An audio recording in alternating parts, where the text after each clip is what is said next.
Las 9, las 8 en Canarias. Última hora en La Linterna. Expósito. COPE. Estar informado.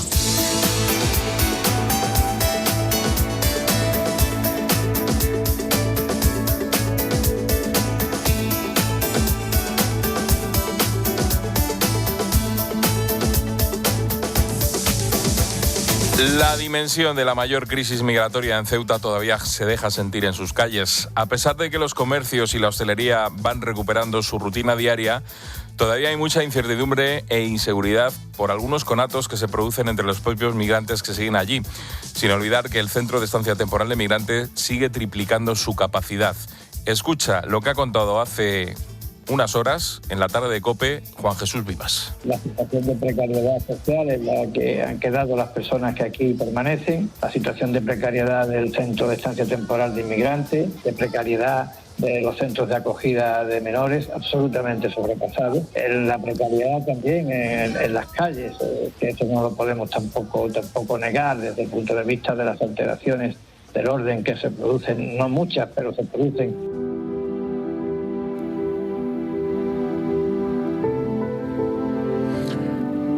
Algo más de 5.000 migrantes, según datos del gobierno ceutí, sigue deambulando entre los barrios y las playas de una ciudad que poco a poco intenta recuperar una relativa normalidad. Esta cifra no les cuadra a los ceutíes. Mira, el equipo de la tarde, que sigue recogiendo testimonios, demuestra que todavía hay muchos migrantes más en su suelo ceutí. El dueño de una panificadora les ha contado que le han encargado 7.000 bollos para dar de comer a las personas que siguen allí. Así que las cifras parece que no acaban de cuadrar. Por lo visto le han pedido 7.000 bollos, que no cuadra con las cifras de para la panificadora de su padre le han encargado 7.000 bollos de pan. Exactamente. Son más de lo que se está hablando de cifras. Exactamente, sí. Con lo que ya ahí tiene la prueba de que las cifras no cuadran. Hoy el ministro del Interior, Fernando Grande Marlaska, ha dado nuevas cifras sobre la entrada masiva de migrantes a Ceuta del pasado jueves. Te recuerdo que en un primer momento se hablaba de...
La amenaza y añade: la información que había es la que se ha reseñado y han dicho otros miembros del Gobierno de España. Una ampliación, una elevación de las entradas irregulares por la circunstancia temporal estival, como en otros momentos, y en este caso que se podían igualmente ver fomentadas por la sentencia del Tribunal Supremo.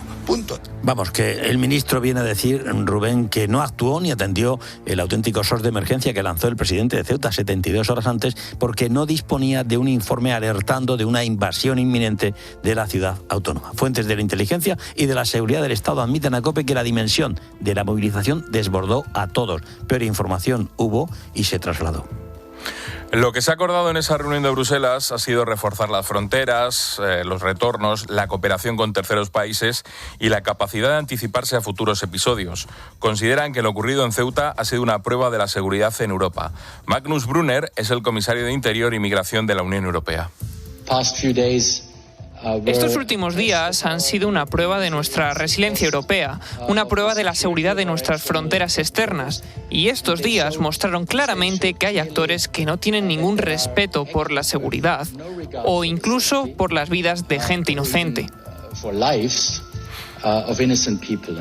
En esa reunión, en principio, los socios europeos han apartado sus diferencias por un momento y han felicitado, según dice Marlaska, a España por su rápida y eficaz respuesta ante la crisis de Ceuta. Al mismo tiempo, han ofrecido apoyo económico y refuerzo en las fronteras para evitar un nuevo episodio de estas características. Hemos ofrecido apoyo a España tanto en el ámbito financiero como en el operativo, lo que incluye ayuda financiera de emergencia para reforzar la protección de la frontera exterior en Ceuta, además de apoyar los retornos. Allí en Bruselas está nuestro compañero Enrique Serveto. Enrique, ¿qué tal? Buenas noches. ¿Qué tal? Buenas noches, buenas noches. ¿Qué conclusiones podemos sacar de esta videoconferencia? Bueno, en mi opinión, creo que la Comisión se ha dado cuenta de que solo hay una cosa peor a sufrir una avalancha y un episodio tan dramático como el que hemos visto en Ceuta, que sería que además hubiera una división tremenda entre los socios europeos, ¿no? Así que yo creo que la Comisión y la presidencia irlandesa han hecho todo lo posible para rebajar las tensiones, para dar esa imagen de unidad, o al menos de que no se están dando puñaladas encima de la mesa, ni por debajo tampoco. Y bueno, pues tratar de contentar a todos. Por ejemplo, España también quería que le hubieran recriminado a Italia, a Dinamarca y a los otros países que firmaron la carta aquellas críticas que le hicieron a Pedro Sánchez, y tampoco se la han recriminado, no le han recriminado a Italia porque hubiera suspendido las reglas de Schengen en los viajes con España. Es decir, la Comisión ha intentado no empeorar las cosas, pero obviamente solo el hecho de que se haya celebrado esta reunión extraordinaria por videoconferencia demuestra que la situación es muy grave y que esto es un toque de atención tremendo respecto a la seguridad de las fronteras. Y además, el hecho de que le ofrezcan a España quiere decir que tenemos que reforzar, que tienes que hacer todo lo que sea para que esto no vuelva a pasar. Lo mismo ha pasado con Marruecos. Si te fijas, también vuelven a decir que Marruecos es un socio fiable, que nosotros nos apoyamos en Marruecos, que ellos nos ayudan, cuando la evidencia más palmaria te demuestra que esto no podía haber sucedido si no se hubiera enterado Marruecos. Marlaska dice que no tenía información. Los marroquíes, desde luego, ellos no podían ignorarlo ni podían dejar de avisar a España en cuanto este movimiento en las redes empezó. Así que la posición de Bruselas ha sido esa, tratar de suavizar todas las tensiones de lo posible, porque después de haber sufrido este incidente, este ataque, esta situación tan dramática, lo peor sería que encima nos dividiéramos más entre los europeos. Vamos, que los trapos sucios se lavan dentro de casa. Marlaska... Dime, Enrique. Efectivamente, y por eso se han convocado para el próximo Consejo de Ministros del Interior. Este ya será formal y en Bruselas en octubre, y en el próximo Consejo Europeo también se hablarán de estas cosas y se acelerará, estoy convencido, la entrada en vigor y el uso de las nuevas reglas que van a endurecer todavía más la política migratoria europea. Marlaska, en principio, decían esta mañana desde Interior que iba a ir con muchos datos, muchas cifras, que iba a tratar de demostrar que España estaba luchando contra las entradas irregulares. ¿Tú crees que ha convencido a sus colegas europeos? No, claramente no, porque el propio comisario lo ha dicho al terminar la reunión, ha dicho que las imágenes de lo que habían pasado, de lo que habíamos visto, toda Europa ha visto lo que ha pasado en Ceuta, esas imágenes son infinitamente más poderosas que cualquier dato. Es decir, sí, bueno, pues Marlaska puede decir cuántos han entrado menos este año respecto al año 2015, todas estas cosas ya se saben, pero el fenómeno, la situación dramática ha sido lo que se ha visto en todos los televisores, en todas las pantallas de ordenador, en todos los teléfonos de los europeos, que se han asustado ante una situación que inédita, que no habíamos visto, y que efectivamente, como ha vuelto a decir el comisario, eso es combustible para las opciones políticas antieuropeas que quieren volver a levantar las fronteras. Pues Enrique Serveto, desde Bruselas, vamos a emplazarnos a ese próximo Consejo de Ministros y a ver qué sale de ahí. De momento, como tú dices, la imagen ha asustado a los socios europeos. Muchísimo, ha asustado muchísimo. Eso es realmente la cuestión que ha movido y que movió esa carta de los 22 y que ha movido la convocatoria de esta reunión. Y bueno, y de momento, pues como te digo, lo que ha intentado hacer la Comisión y la presidencia irlandesa es decir, bueno, pero además lo que no podemos es aparecer los europeos divididos y luchando los unos contra los otros, aunque sí es verdad que Pedro Sánchez ha estado, Marlaska en este caso que le representaba, está cada vez más aislado en esta situación y esto se verá en el Consejo de Ministros de octubre. Gracias, Enrique. Un abrazo, Rubén. Pues vamos a ver lo que está pasando sobre el terreno. Primero, quiero situarte en Ceuta. Allí un equipo de la tarde de COPE está recogiendo testimonios, está hablando con los ceutíes y nos está contando desde el pasado domingo todo lo que está aconteciendo con esta crisis. Israel Remuñán, ¿qué tal? Buenas noches. Buenas noches, Rubén. ¿Dónde estás ahora mismo? Porque llevas estos días recorriendo la ciudad, has estado en el CETI, has estado en la frontera. ¿Dónde te encontramos? Pues mira, ahora mismo estoy en un balcón frente a la iglesia de Nuestra Señora de África y no sé si escuchas el barullo que hay de fondo porque es la ofrenda floral a Nuestra Señora de África que está ahora mismo, la imagen de la Virgen asomada por la puerta principal de la iglesia y un montón de ceutíes que están pues haciendo fila para llevarle esa ofrenda floral. Llevan ramos en las manos que son colocados en una verja que hay alrededor de la Virgen hasta hacer un panel completo de flores. Esta es la imagen ahora mismo. Sabes que en estas fiestas patronales que se viven aquí se suspendió la feria, que fue una desgracia para todos los feriantes, se suspendieron el resto de fiestas también programadas, menos los actos religiosos, y este es uno. Debe haber aquí unas, no sé, igual 2.000, 3.000 personas en esta iglesia de Nuestra Señora de África, en esta plaza que es una de las principales de la ciudad. Esta es una de las imágenes ahora mismo, pero quiero contarte otras dos para que veas el contraste de lo que es Ceuta ahora mismo, ¿eh? Aquí se está produciendo pues esta ofrenda a la Virgen.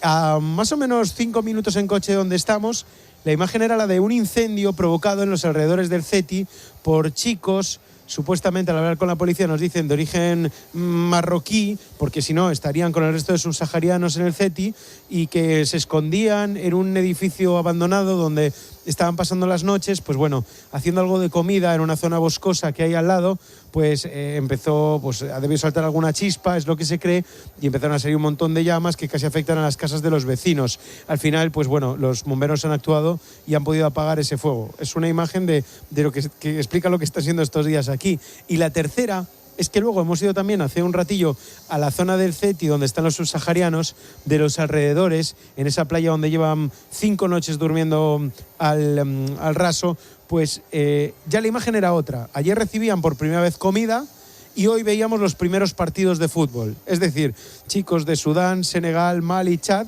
que como ya pues les han llevado comida y les han pues llevado algo de beber, ya no están pues casi por los suelos como estaban el primer día, sin apenas energía para ponerse en pie. Ahora estaban echando un partido de fútbol que la verdad es que era una imagen bastante impactante.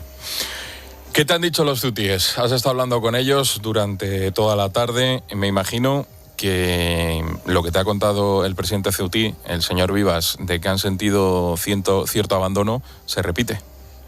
Pues fíjate si se repite, Rubén, que hemos tenido una conversación con Nacho, Pepa y Hugo, que son 3 ceutíes.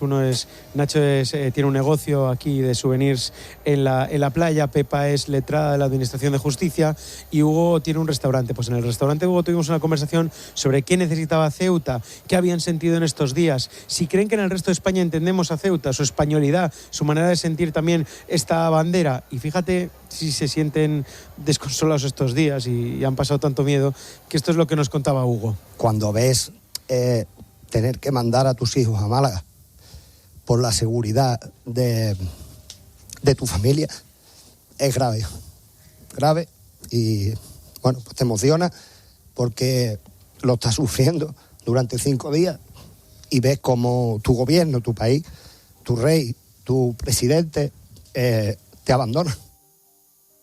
Es lo que sentía Hugo y es un sentimiento que se repite más o menos en todos los ceutíes con los que hemos hablado, esa sensación de abandono, de estar un poco al margen y más aún en estos momentos de crisis, Rubén. Y por último, ayer nos contabas precisamente a esta misma hora en directo que la Cruz Roja empezaba a repartir comida. ¿Cuál es la imagen ahora en la playa donde se reúnen los migrantes? ¿Qué es lo que está ocurriendo? Sí, pues como te decía, lo que está ocurriendo es que muchos se han dedicado a empezar a jugar al fútbol. Están echando una pachanga de fútbol, era un 5 contra 5 más o menos, con unas botellas de agua, pues habían hecho las porterías y pues yo creo que es que hasta tenemos sonido de eso porque hemos grabado un pequeño sonido, mira. Dice que no ha venido aquí a buscar problemas, que ha venido aquí a trabajar. Sí, tiene miedo de que le devuelvan a España. Decían unos a otros a través de Facebook que la frontera estaba abierta y viniste nadando, a través de vídeos. Dice él que no quiso pasar con gente que estaban por las vallas y quiso pasar nadando porque estaba viendo mucha muerte.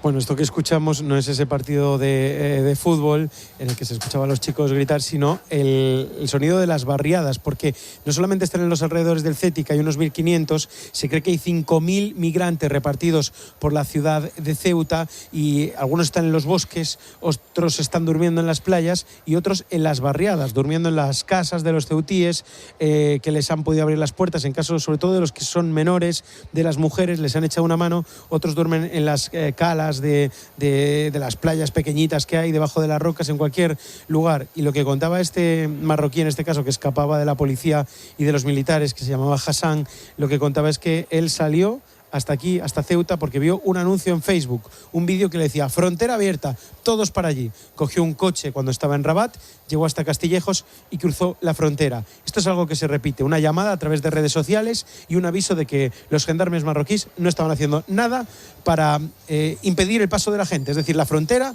como ellos decían, frontera abierta, todos para allí. Eso era lo que nos contaba Hassan en esa barriada de El Recinto, aquí en Ceuta. Israel Remuñán, Mónica Villalain, Miguel Ángel Alfonsel, estos días informando desde las calles de Ceuta. Buen trabajo y buen regreso. Gracias, Rubén. Un abrazo.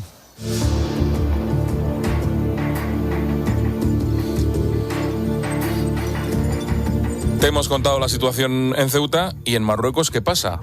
Pues básicamente que el gobierno de Rabat sigue a lo suyo.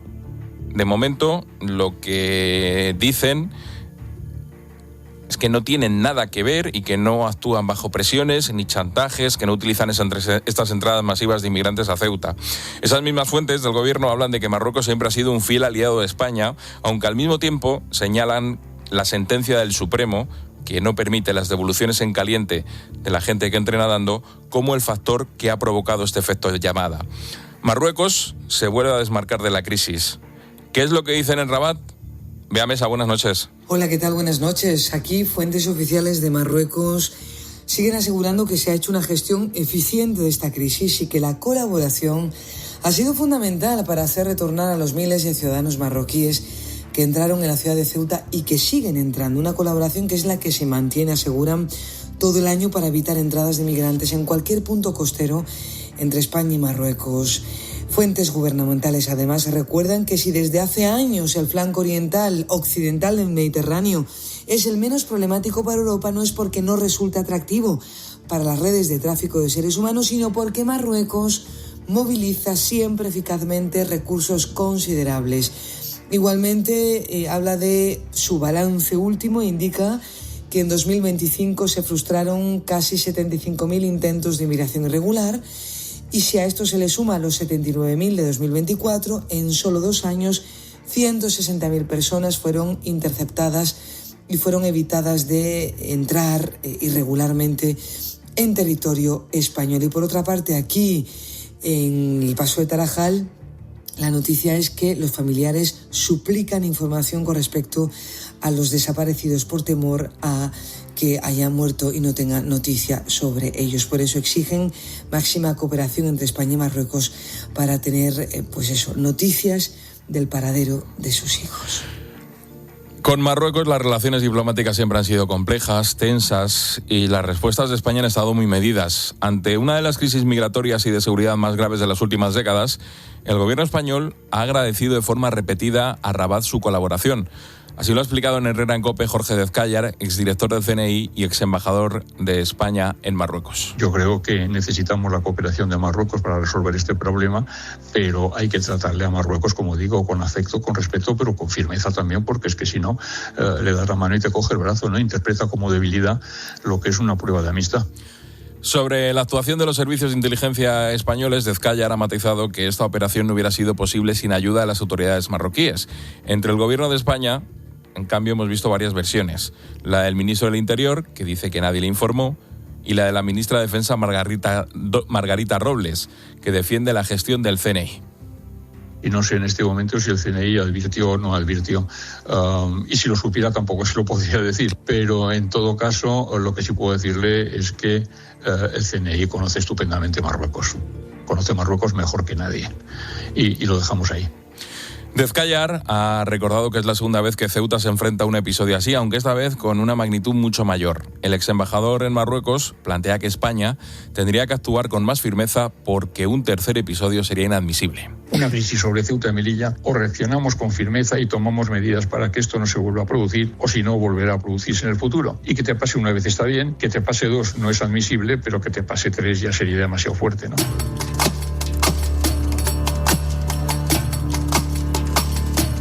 Seis días después de la crisis, seguimos recomponiendo el puzzle de lo que ocurrió. El gobierno de España rechazó declarar la emergencia nacional en Ceuta, alegando que la normativa de protección civil no lo contempla para el flujo de casos migratorios. Así lo explicaba el ministro del Interior, Fernando Grande Marlasca. Es una situación extraordinaria, excepcional, que estamos enfrentando, pero no enfrentando sin medios, sino con los medios que ya tenemos de una forma permanente allí dispuestos, y que estoy convencido que en breve podremos realmente solventar. Esto es lo que decía el ministro el miércoles 29, cuando ya se conocía que estaban entrando migrantes a nado desde Marruecos. Hoy hemos leído un artículo muy interesante en El Confidencial que firma José Antonio Zarzalejos, en el que cuenta que el presidente del gobierno no consideró necesario u oportuno convocar al Consejo de Seguridad Nacional pese a la sugerencia de algún ministro. José Antonio Zarzalejos, buenas noches. Hola, muy buenas noches. En primer lugar, quiero agradecerte que nos atiendas en vacaciones y que puedas compartir este artículo del Confidencial con los oyentes de La Linterna. Encantado, Rubén, encantado. En primer lugar, ¿qué motivos se tienen para convocar el Consejo de Seguridad Nacional? ¿Por qué se puede convocar? Bueno, pues cuando hay una crisis de seguridad nacional, que es un concepto indeterminado, pero que nos podemos guiar por los precedentes. El Consejo de Seguridad Nacional se convocó, por ejemplo, cuando se produjo la epidemia del COVID, pero más recientemente, el año pasado, se convocó de forma extraordinaria con motivo del cero eléctrico, del apagón. El año pasado celebró 10 sesiones, 6 de ellas motivadas exclusivamente por el cero eléctrico, porque se consideró que el apagón afectaba a la seguridad nacional. Por lo tanto, es un concepto indeterminado, pero la ley establece determinados criterios, la Ley de Seguridad Nacional, que permiten aproximarnos claramente a cuándo debe convocarse este organismo de coordinación entre administraciones, de alerta y de reposición de la normalidad. Y lo que en palabras del presidente del gobierno era un ataque a la integridad territorial de España, no es motivo suficiente? Pues este es el asunto, claramente, Rubén, el que tú dices. Si hay una violación de la integridad territorial de España, hay que preguntarse, ¿no es eso una crisis de seguridad nacional?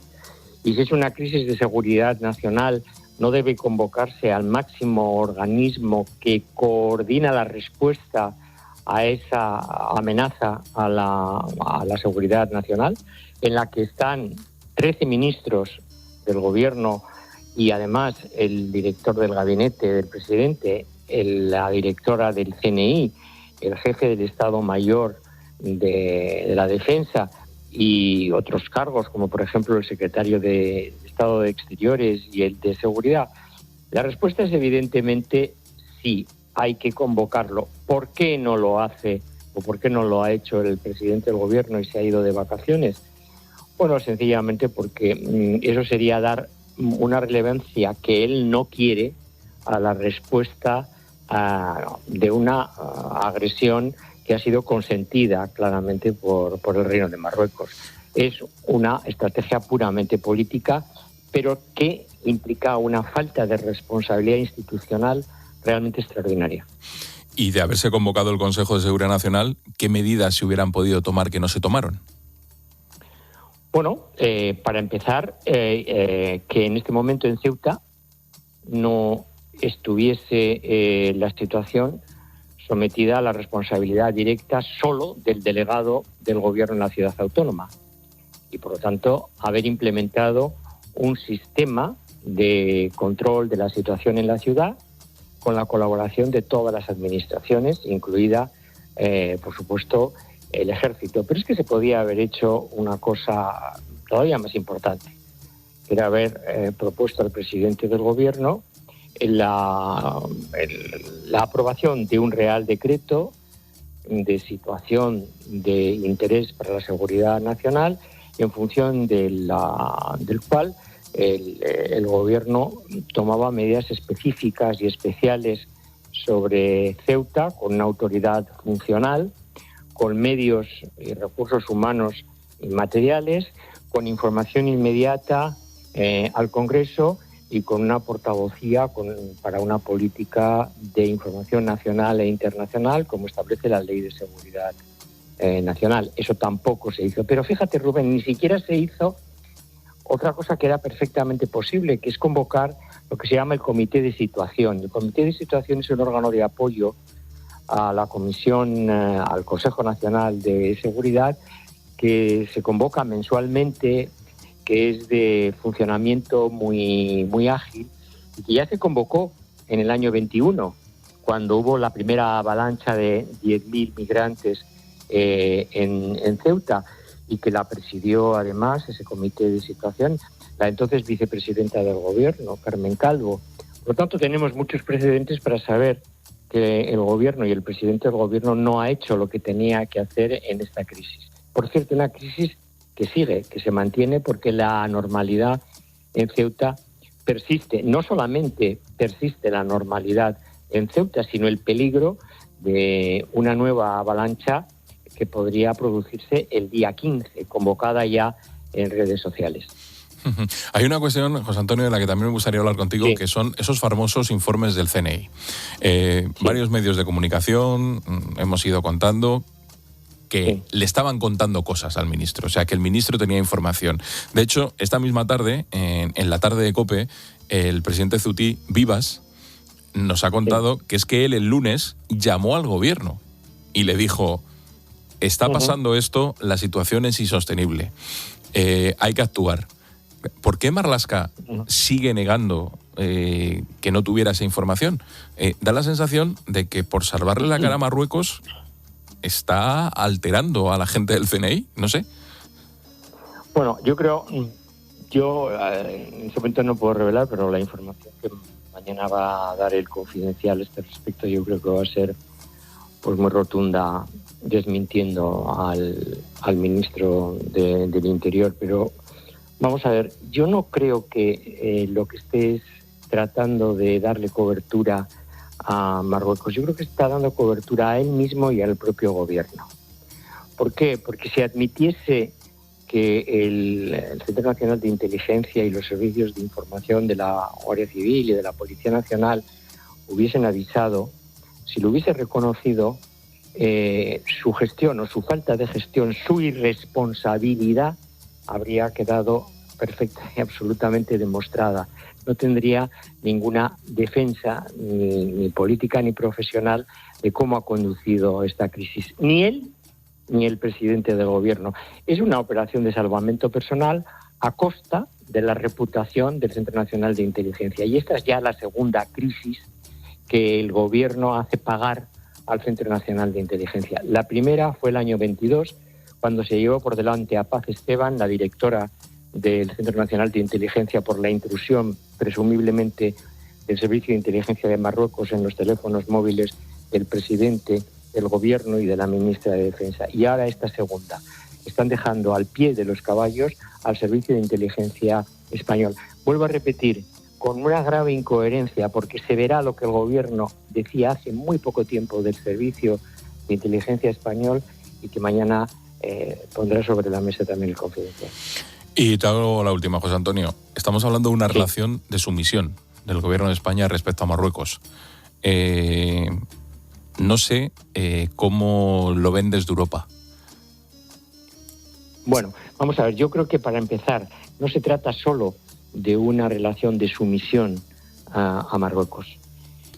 No es solo Marruecos la que está en este momento enfrente de los intereses nacionales de España.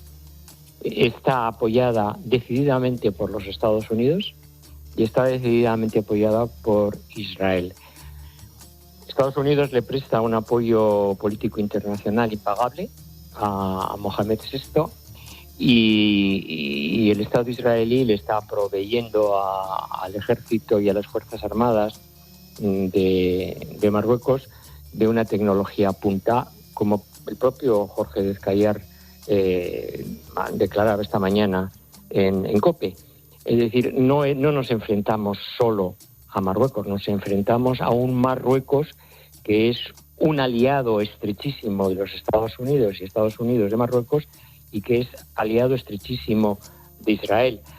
Hay que recordar, Rubén, que Marruecos se precipitó el año 20 a instancias de Donald Trump, en su último fase de mandato, a reconocer el Estado de Israel, cosa que no han hecho otros países árabes. Este es el primero en la vanguardia de reconocimiento del Estado de Israel.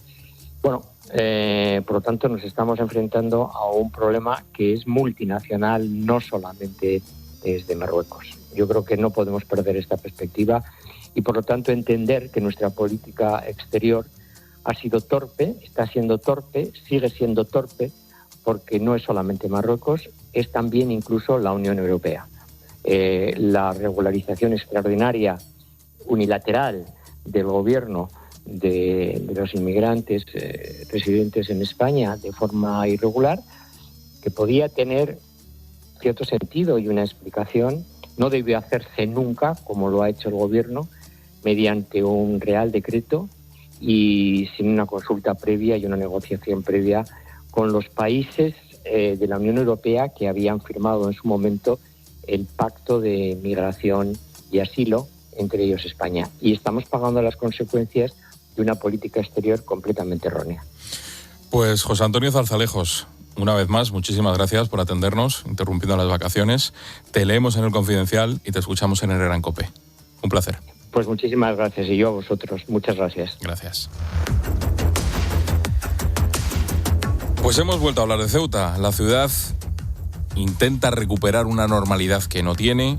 Los migrantes siguen en un número que todavía no se ha cuantificado, desde los 2.000 de los que habla el gobierno central hasta los 5.000 que cifra el gobierno ceutí, pero como hemos escuchado en COPE, están pidiendo a panificadoras hasta 7.000 bollos. Eso quiere decir que hay mucha más gente. En la linterna hemos sido testigos de lo abandonados que se sienten los ceutíes y vamos a ver cómo sigue evolucionando esta crisis. Y como siempre, el lazo a la linterna lo pone Luis del Val. ¿Qué tal, Luis? Buenas noches. Hola, Rubén Corral. Buenas noches. Mira, esta mañana, cuando le di una ojeada algunas portadas de periódicos europeos en la tableta, me asusté un poco porque algunos titulares decían que el presidente del gobierno de España, en medio del caos migratorio, se había marchado de vacaciones. Hombre, es un punto de vista.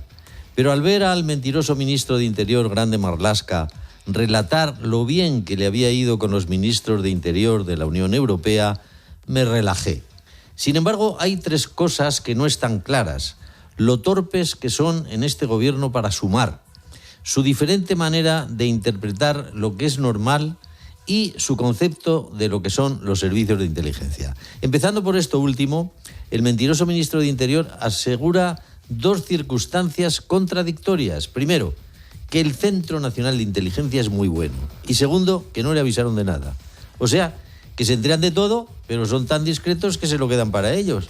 Sin embargo, 3 días antes de la gran avalancha, como habéis mencionado ahora, el presidente de Ceuta, Jesús Vivas, sí que tenía información de lo que se preparaba y llamó al presidente del gobierno, pero el presidente no se puso al teléfono.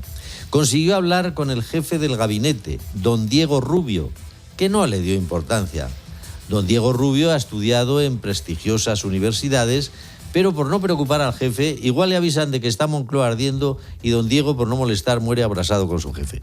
Luego aparece otro personaje, el delegado del gobierno en Ceuta, don Miguel Ángel Pérez Triano, al que según lo que he leído tampoco se enteró de nada. Pero lo que más le ha molestado es que han ido a Ceuta, fíjate, representantes de otros partidos políticos, como si esto fuera un país libre, y está enfadado con ellos. Consigo mismo no está enfadado por no enterarse de nada.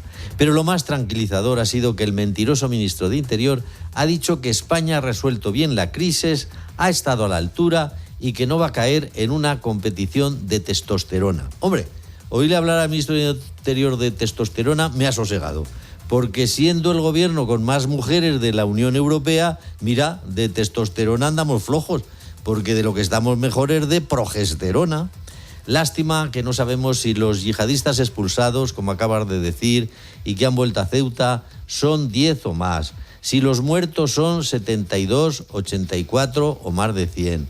Y si los migrantes que andan por Ceuta, viviendo a salto de hurto de caridad, son 2.000, 3.000, 5.000 o 7.000, que son los panecillos encargados. Menos mal que la playa en la que se baña Pedro I el Mentiroso en Canarias ha sido vallada con una barrera flotante semejante a la que se ha instalado en las aguas de Ceuta. Pero esta sí, algo más larga.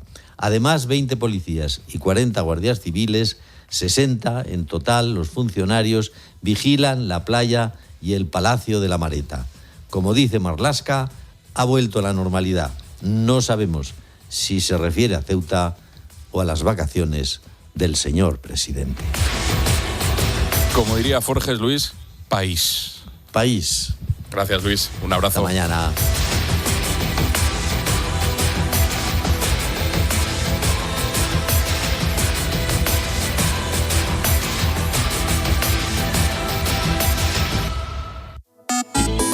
¿Quieres contarnos algo? Escríbenos. Busca La Linterna COPE en Instagram, TikTok y en nuestro Facebook La Linterna. O mándanos un mensaje de voz por WhatsApp al 600 54 45 55. Abre la puerta de tu piso al seguro de hogar de Mutua. Vente a la Mutua y contrátalo a un precio exclusivo, por solo 150 €. Y si la renovación de tu seguro no está próxima, no te preocupes. Contrátalo ahora y no pagues nada hasta que entre en vigor. Llama ya al 91 555 5555. Condiciones en Mutua.es. Escuchas La Linterna. Y recuerda, la mejor experiencia y el mejor sonido solo los encuentras en cope.es y en la aplicación móvil. Descárgatela.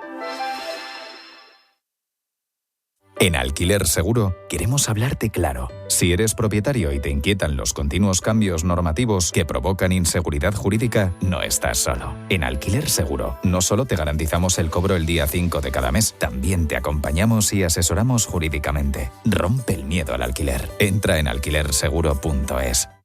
Estos sí son unas segundas rebajas. Solo en Rapimueble. Dormitorio juvenil compacto 389. Conjunto de matrimonio de canapé más colchón 354 euros. Más ahorro, más ofertas, más barato. Segundas rebajas en Rapimueble. Estamos muy cerca de ti y en rapimueble.com.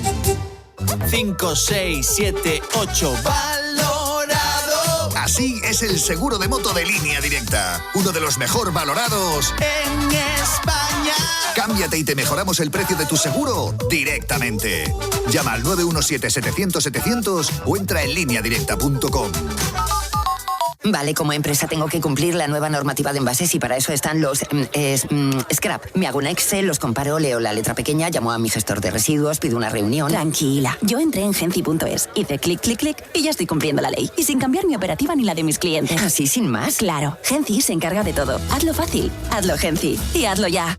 Por la noche en la radio. Todo lo que ocurre en el deporte con Juanma Castaño. Y vamos a estar hasta que ustedes quieran. Horas y horas de programación deportiva para contarles cómo ha sido el triunfo.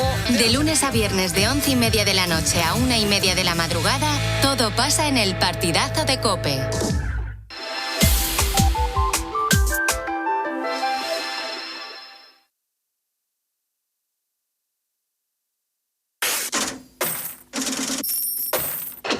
Expósito. La linterna. COPE. Estar informado. Entramos en clase de economía. Julio nos ha dejado una noticia positiva y otra negativa en el mercado laboral. Por empezar por la mala noticia, el paro subió en algo más de 19.500 personas y volvemos a superar los 2.300.000 desempleados.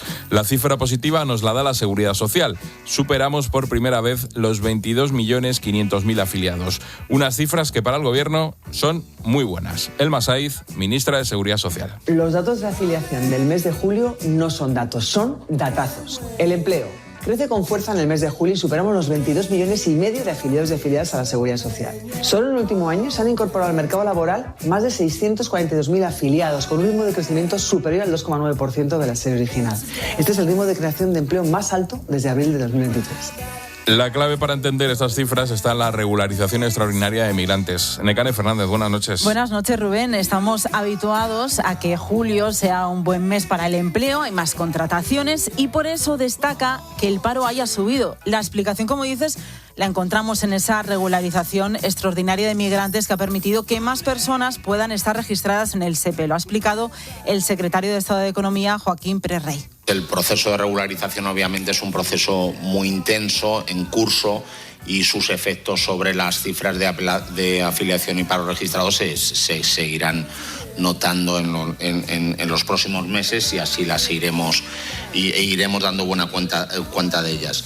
A 30 de junio se contabilizaron 262.000 personas regularizadas. Vamos a desgranar los datos en detalle.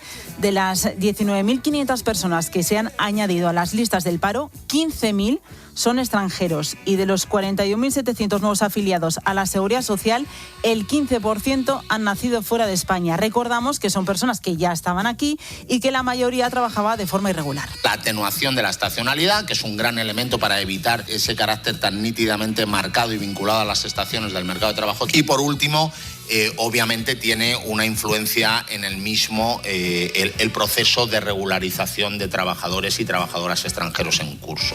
Pero eso sí, hay una cifra importante que tenemos que tener en cuenta. El paro efectivo, el que tiene en cuenta a todos los demandantes de empleo, supera los 3 millones y solo el 18% de los contratos que se han firmado son fijos a tiempo completo.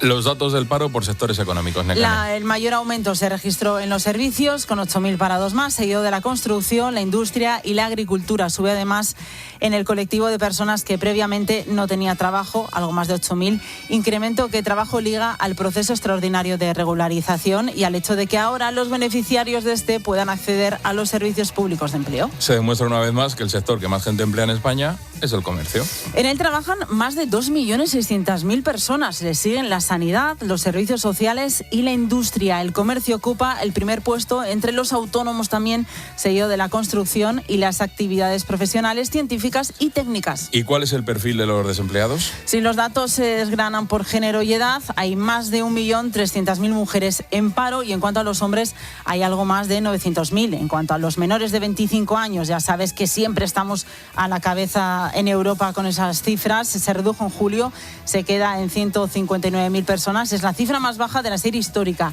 La mayor parte de la destrucción de empleo en este periodo se ha concentrado en la educación. Claro, termina el curso, algo habitual durante los meses de verano. Y un apunte, la bolsa española va de récord en récord. Hoy ha superado los 20.000 puntos al cierre. En realidad ha sido una jornada muy tranquila en las bolsas. Hoy Trump de momento no ha hablado de cómo van esas negociaciones entre Estados Unidos e Irán, y los inversores se quedan a la espera. Pero como ayer la bolsa cerraba en los 19.982 puntos, pues apenas ha necesitado un empujoncillo, y con eso ha sido suficiente para llegar a esa cifra de los 20.037 puntos. Y el que sigue a la baja, Nekane, es el precio del petróleo. Aunque eso sí, todavía no se traduzca en las gasolineras, donde tanto la gasolina como el diésel siguen a precios muy altos, rozando ese 1,8, 1,9.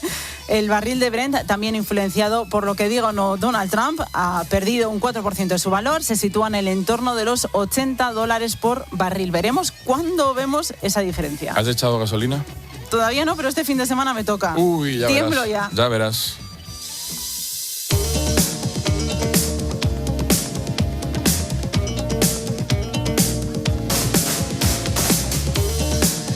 Los videojuegos han pasado en apenas 7 décadas de ser experimentos realizados en laboratorios a convertirse en una industria global que supera los 200.000 millones de dólares. Hoy vamos a hacer un recorrido de este sector desde las primeras consolas hasta la llegada de la inteligencia artificial. ¿Van a desaparecer los juegos físicos? ¿Vamos a terminar jugando exclusivamente mediante suscripciones y servicios en la nube? Bueno, pues como todos los martes, hablamos de tecnología y lo hacemos con nuestro consultor de cabecera, con Mario Yáñez. ¿Qué tal, Mario? Buenas noches. ¿Qué hay, Rubén? Buenas noches. ¿Dónde comienza realmente la historia de los videojuegos? Porque yo el primero que recuerdo es el del palito del tenis. Pum, pum, Efectivamente, y yo también, y fíjate, pero yo creo que viene de antes, ¿eh? E incluso yo creo que sus orígenes están en universidades, como comentabas, en laboratorios. De hecho, a finales de los 50, en el año 1958, apareció un tenis for two, un tenis para dos, que utilizaba un osciloscopio, ni siquiera un ordenador, para representar un partidito de tenis. Y la guerra espacial, el Space War, se desarrolló en 1962, donde dos jugadores, pues oye, controlaban con unos dispositivos ahí hechos a mano unas naves espaciales, ¿no? Pero realmente, como comentas, el salto comercial llegó en los 70. En 1972, Magnavox lanzó Odyssey, considerada la primera consola doméstica para enchufar en una televisión, y Atari publicó el ping-pong, el del tenis que hablabas antes. Eran muy simples, pero demostró que las personas estaban dispuestas a pagar por una experiencia electrónica interactiva en casa. ¿Qué otros juegos marcaron aquella primera etapa, Mario? Bueno, yo creo que Atari, que era la empresa por excelencia, impulsó la industria doméstica con aquella Atari 2600 que lanzó a finales de los 70, y empezaron con los cartuchos intercambiables que permitían utilizar muchos juegos en una misma máquina que teníamos conectada a la televisión, ¿no? Y yo creo que esta consola superó los 20 millones de unidades y recibió más de 900 títulos, más de 900 videojuegos que tuvo en esa época. Y también favoreció, yo creo, Atari, el nacimiento de editoras independientes, o sea, empresas que fabricaban videojuegos, como Activision, que luego fue muy famosa, ¿no? Y que de hecho la crearon unos ex empleados de Atari. Bueno, otros, como Taito, por ejemplo, lanzó el Space Invader en el 78, es decir, los marcianitos. Y Namco lanzó otro juego, el Pac-Man, es decir, el Comecocos, aquí en España, en 1980. Y por supuesto, ya la llegada de Nintendo, que lanzó el Donkey Kong en 1981, que bueno, yo creo que luego apareció algunos personajes que luego se convirtieron en la serie de Mario Bros, ¿no? Qué gran juego el Donkey Kong. Que sí. Espectacular. Pero en esa época también, en esta época que contaba, se produjo la primera crisis importante del sector. Pues efectivamente, ese boom que estamos hablando, el mercado estadounidense se saturó muy rápidamente de diferentes consolas, muchísimos juegos, pero muchos de ellos de baja calidad. Entonces, ¿qué pasó? Que las tiendas, que eran en aquella época físicas, las tiendas acumularon muchísimos productos que no podían vender, o sea, estaban llenas de cajitas de videojuegos, y muchas empresas, pues ante esto, pues desaparecieron en una crisis que se produjo más o menos en 1983, ahí por en medio, ¿no? El fracaso, por ejemplo, del juego del extraterrestre, de E.T., con la película. Para Atari fue el primer síntoma claro de que esto no iba bien y que, aunque el problema real, como te digo, era la falta de calidad, ¿no? Había mucho juego y además malo. Yo creo que ahí lo que pasó es que Atari tuvo que dejarle ya el relevo a la gran marca que apareció en esos años, en los 80, que era Nintendo, que reconstruyó el mercado con la NES y que la lanzaron más o menos por esa época, en el año 85, con controles mucho más estrictos de calidad, y convirtió franquicias como Super Mario, Zelda, Metroid o el Donkey Kong que comentábamos en activos fundamentales de la compañía. Por supuesto, hay otro que también jugó en esa época un papel muy relevante, la aparición del Tetris con la Game Boy de Nintendo, ¿no? Que reactivaron el sector que estaba medio hundido. Aquí viene a pasar lo que en todos los sectores. Cuando una cosa triunfa, pues el mercado, hay mucha demanda y empieza a haber mucha oferta.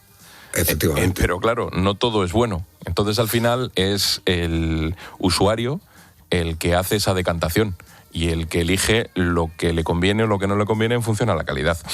Oye, ¿cómo evolucionó el sector durante los años 90?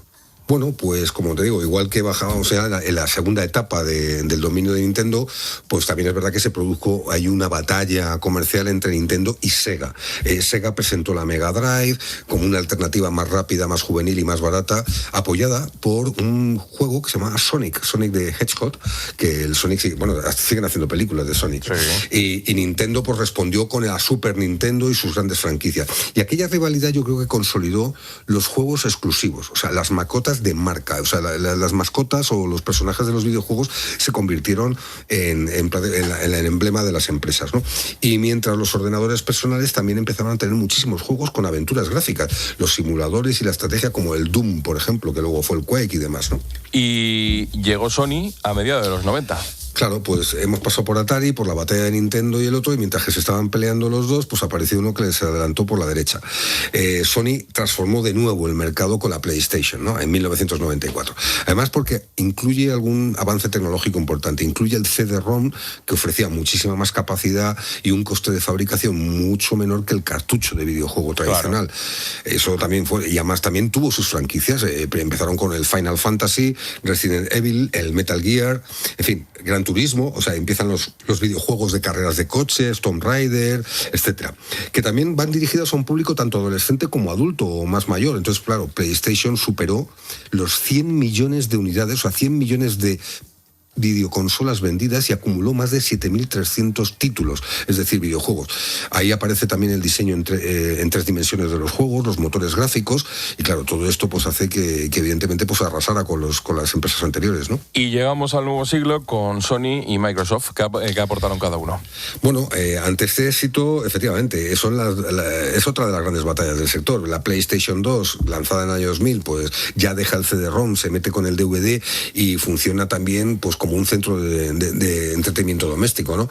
Y ahí yo creo que Sony se reafirma, superó, por ejemplo, los 160 millones de consolas vendidas en ese año, y lo que la convierte probablemente, y creo que además es esta, la PlayStation 2, la más vendida de la historia de todas las PlayStation. Y claro, esto lo ve Microsoft y dice, pues yo también quiero un trozo del pastel, y en el 2001, un año después, lanza la Xbox con un juego. Tiene que tener, como decíamos antes, un juego estrella, y es el Halo, ¿no? El Halo, que es un juego de guerra, pues lo adaptó con éxito, y bueno, empezamos con los disparos y todo ese tipo de cosas. Y además creó una cosa que se llama Xbox Live. Convirtió la identidad del jugador ya no solo en el que guía el videojuego, sino que puedes jugar con compañeros en la red, en internet, con amigos, y esta comunicación y las partidas en línea, pues también es un avance muy importante, ¿no? Y has hablado de consolas, has hablado de ordenadores. ¿Y el móvil? ¿Cómo se convierte en una gran plataforma de juegos? Bueno, aquí tenemos un señor que a lo mejor no lo pensó directamente, Steve Jobs, que en el 2007 lanza el iPhone y vuelve a cambiar toda la industria del videojuego. El teléfono inteligente eliminó la necesidad de adquirir una videoconsola específica. Ya no era una pelea si tengo Xbox o tengo Sony. Es que juegos como el Angry Birds, el Candy Crush, el Clash of Clans, todo este tipo de juegos se extendieron tanto en el modelo gratuito como en el de pago, que tenía compras internas dentro del juego gratuito. Es decir, el móvil terminó convirtiéndose en el mayor segmento económico del sector. no hace tanto, los Pokémon Go, que se lanzaron en el 2016, pues añadió además geolocalización, realidad aumentada, la realidad virtual, pues que transforman las calles y parques reales en tu espacio de juego. Y no te voy a decir nada pues del Fortnite y todos estos juegos. Es decir, de pronto los juegos cambian y además ya no son juegos para hacer una partida de 5 horas, sino juegos que se tienen que jugar en una pantalla vertical pequeña y en minutos. Por ejemplo, la plataforma Roblox creó una economía en que los propios usuarios desarrollan sus propias experiencias en los juegos, ¿no? Claro, estamos hablando de que la industria va creciendo, la industria va asumiendo nuevas plataformas y ahora mismo, ¿qué tamaño tiene la industria del videojuego?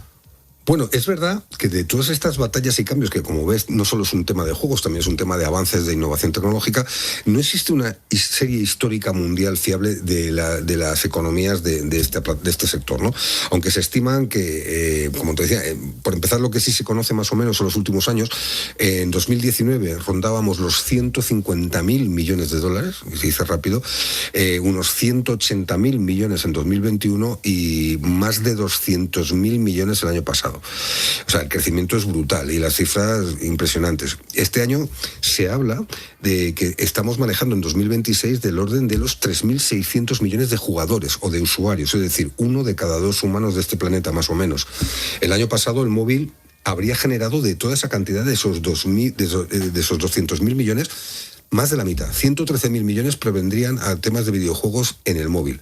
Las consolas, unos 44.000 millones y los ordenadores, los PCs, unos 43.000 millones.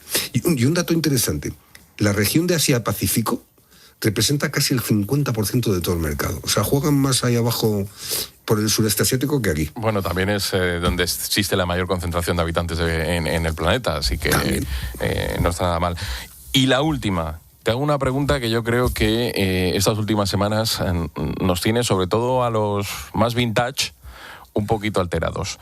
¿Van a desaparecer los juegos físicos y al final solo se va a jugar a través de suscripciones? Bueno, es un riesgo que existe realmente, sobre todo porque hemos visto antes de verano alguna noticia de Sony en la que está pensando en mover estos juegos. A ver, hay un tema de reducción de costes, ¿no? Pues oye, hemos dicho que hemos ido pasando del CD-ROM, de los cartuchos al CD-ROM, al DVD, al Blu-ray. Hombre, si eso lo quito porque te conectas a la nube y que sobre todo viendo que más del 50% del mercado se utilizan en móviles, pues no me hace falta comprar el videojuego físico.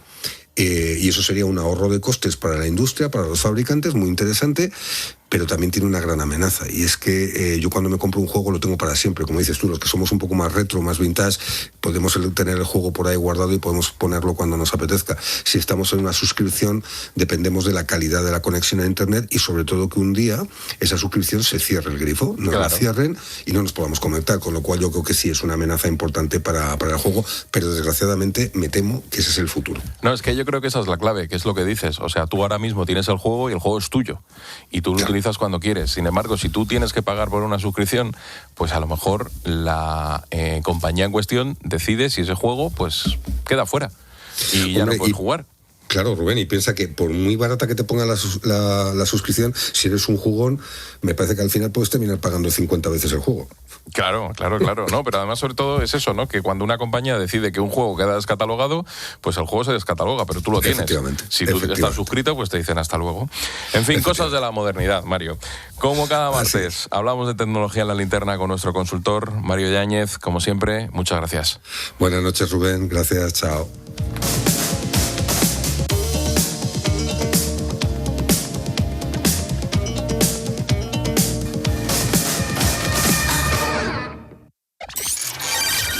La linterna. Expósito. COPE. Estar informado.